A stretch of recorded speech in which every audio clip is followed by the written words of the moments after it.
مکتب تعلیم القرآن جامع مسجد قدیم ٹانڈور کا سالانہ انعامی جلسہ مفتی محمد سعید احمد قاسمی امام و خطیب جامع مسجد قدیم ٹانڈور کی زیر نگرانی بروز جمعہ بعد نماز مغرب منعقد کیا گیا، جس میں 8 مکاتب کے تقریباً 34 ممتاز طلبہ و طالبات کو انعامات سے نوازا گیا۔ اس جلسے سے مہمان خصوصی کی حیثیت سے مفتی احمد اللہ نثار قاسمی، ناظم دارالعلوم رشیدیہ مہدی پٹنم نے اپنے خیالات کا اظہار کرتے ہوئے کہا کہ کسی بھی مذہب اور فکر و عقیدے کے لیے تعلیم کی حیثیت شہرک کی سی ہے۔ اگر کسی قوم کو اس کے دین سے محروم کرنا ہو تو اس کے دینی تصورات سے اس قوم کا علمی رشتہ ختم کر دیجئے، یہ چیز خود بخود اس قوم کو اپنے مذہب سے بیگانہ کر دے گی۔ ہندوستان میں اس وقت مسلمانوں کے ساتھ یہی طرز عمل اختیار کرنے کی کوشش کی جا رہی ہے۔ فرقہ پرست طاقتوں کی جانب سے اس مقصد کے حصول کے لیے سرکاری درسگاہوں کے نصاب میں ایسی تبدیلیاں لائی جا رہی ہیں، اقلیتوں کو مشترکانہ تصورات سے مانوس کرنے کی ناپاک کوششیں کی جا رہی ہیں۔ اس لیے ان حالات میں ملت کے نونہالوں کو اس سے بچانے کے لیے منظم مکاتب کا قیام بے حد اہم اور ضروری ہے۔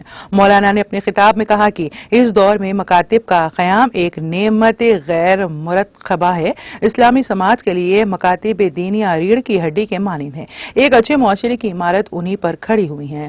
موجودہ دور میں اسلامی اسکولز کی اہمیت پر زور دیتے ہوئے مولانا نے کہا کہ مسلمانوں کو بالخصوص مالداروں کو چاہیے کہ وہ اسلامی اسکولز قائم کریں تاکہ اس کے ذریعے سے ملت کے نوجوانوں میں دینی فکر اور اسلامی تہذیب کو باقی رکھا جا سکے اور ارتداد کی بڑھتی ہوئی لہر کو روکا جا سکے۔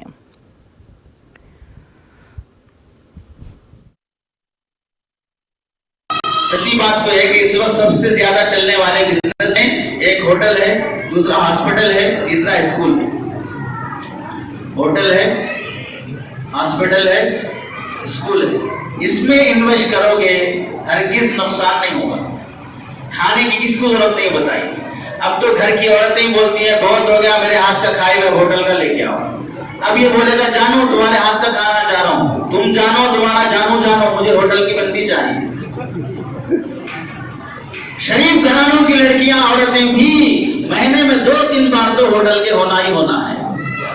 تو عام نوجوانوں کا تو کیا بولو، کوئی نہ ہفتے میں 3-4 بار تو ہوٹل کے ہی کھائیں گے، اور مسلمان ہوٹل کھول بھی رہا ہے۔